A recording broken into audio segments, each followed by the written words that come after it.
नमस्कार दोस्तों, स्टोरीज संसार के हिंदी यूट्यूब चैनल में आपका स्वागत है। आज की कहानी है जीभ का स्वाद, तेनालीरामा की रोचक कहानी। एक समय की बात है, महाराज कृष्णदेव राय ने अपने सभी दरबारियों को शाही भोजन के लिए आमंत्रित किया। तरह तरह के स्वादिष्ट पकवान बनवाए गए थे। महाराज सहित सभी दरबारी इन स्वादिष्ट पकवानों का लुत्फ उठा रहे थे। उधर तेनालीरामा को सभी पकवानों में से कोफ्ते करी सबसे अच्छी लगी। तेनालीरामा ने बहुत उत्सुकता से शाही रसोइये से कोफ्ते करी का इतना स्वादिष्ट होने का कारण पूछा। शाही रसोइये ने कहा, यह खास विदेशी लौकी है जो राजमहल के शाही बगीचे में लगी हुई है। बहुत समय पहले कोई परदेसी भेंट स्वरूप इन लौकी के बीजों को दे गया था।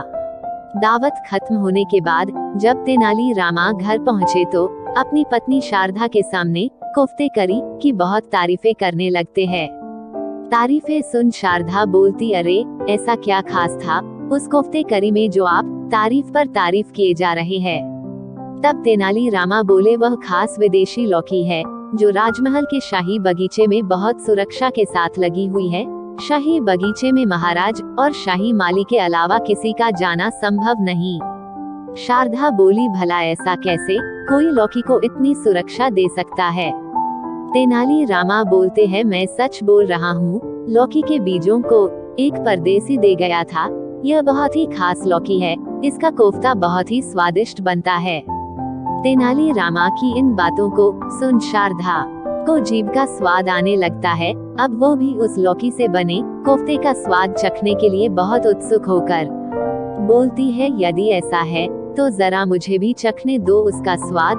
जाओ, मुझे भी वो लौकी ला कर दो, हम भी घर पर कोफ्ते बना कर खाएंगे। शारदा की यह बात सुन तेनालीरामा घबरा कर बोलते हैं, नहीं नहीं, ऐसा नहीं हो सकता, मैं उसे नहीं ला सकता। तब शारदा ताने मारते हुए बोलती है, हे भगवान, कैसा पति है, डरपोक कहीं का, खुद तो उस स्वादिष्ट पकवान का मजा उठाए और अब मेरी उस लौकी के कोफ्ते खाने की इच्छा हुई तो पूरा नहीं कर सकते। तेनालीरामा पर शारदा के इन तानों का कोई असर नहीं हो रहा था। आखिर में शारदा तेनालीरामा को उकसाते हुए बोली, आप खुद को बहुत बुद्धिमान समझते हो ना, और राजमहल में भी आपकी बुद्धिमानी के बड़े चर्चे होते हैं। तो अब मुझे यह लौकी लाकर दिखाओ तो मैं मानूं कि आप बुद्धिमान हो। यह सुन तेनालीरामा सोचते हैं, अब तो बात इज्जत पर आ चुकी है, अब किसी तरह उस लौकी को लाकर शारदा को खुश करना पड़ेगा।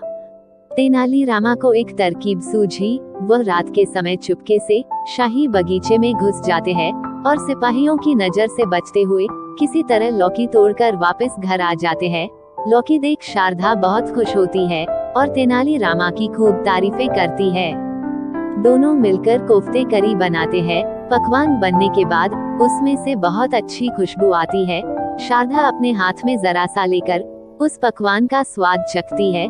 स्वाद चखते ही शारदा बोलती है, सच में इतना स्वादिष्ट पकवान मैंने आज तक नहीं खाया।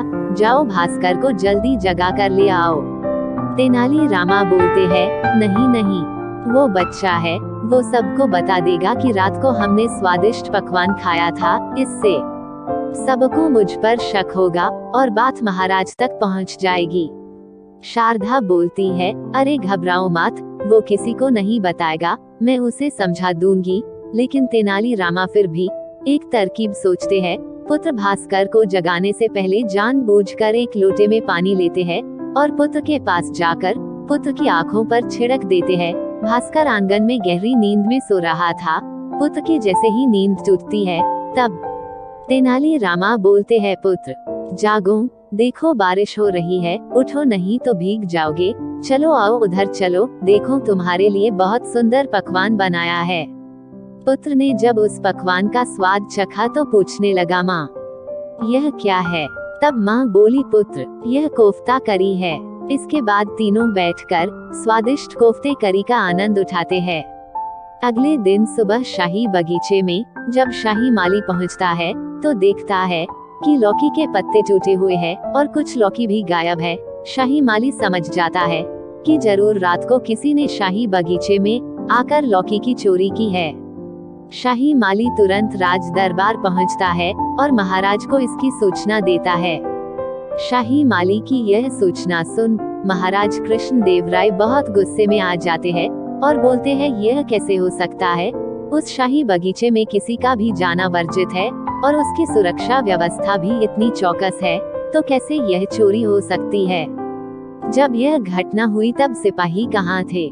दरबार में सन्नाटा छा गया। दरबार में उपस्थित सभी दरबारी और मंत्रीगण इस पर विचार करने लगे। तभी इतने में एक दरबारी बोला, महाराज, कल जब हम सब लोग शाही पकवान का लुत्फ उठा रहे थे तब तेनाली रामा ने बड़ी उत्सुकता से इस कोफ्ते करी के पकवान के बारे में जानने की इच्छा जताई थी। हो सकता है उसी ने इसकी चोरी की हो। तेनाली रामा भी उसी दरबार में बैठे थे और सब सुन रहे थे। तब महाराज बोलते हैं, तेनाली रामा, तुम इस बारे में क्या कहना चाहोगे।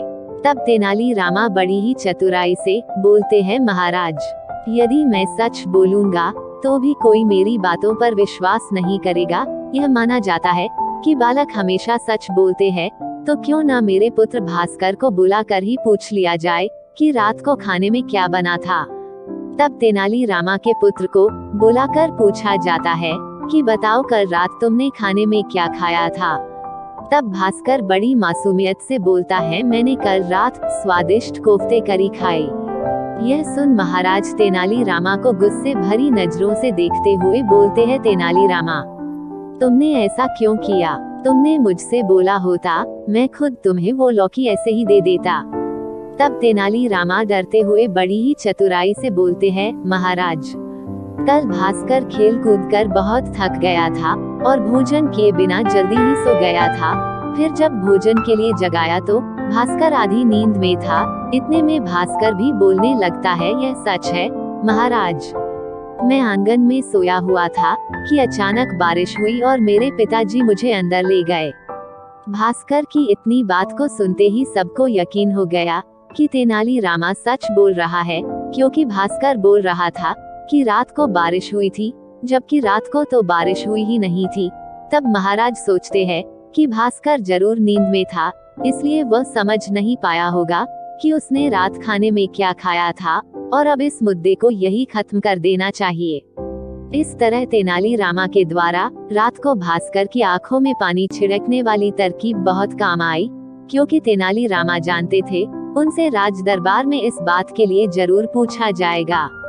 अगले दिन तेनाली रामा और महाराज बगीचे में जब टहल रहे थे तब महाराज बोलते हैं, तेनाली, मैं अभी भी अचंभे में हूँ कि आखिर चोरी की किसने। तब तेनाली महाराज को सब सच बता देते हैं। यह सुन महाराज बहुत खुश होते हैं कि इतनी सी बात पर इतना बवाल हो गया। चोर बगल में और ढिंढोरा शहर में, इधर तेनाली रामा ने खुद को बचा लिया और माफी भी मांग ली। तो देखा दोस्तों, तेनाली रामा ने किस तरह अपनी प्रतिष्ठा की रक्षा करते हुए अपनी पत्नी की इच्छा पूरी की। आज की कहानी आपको कैसी लगी, कृपया कमेंट बॉक्स में कमेंट करके जरूर बताएं। धन्यवाद।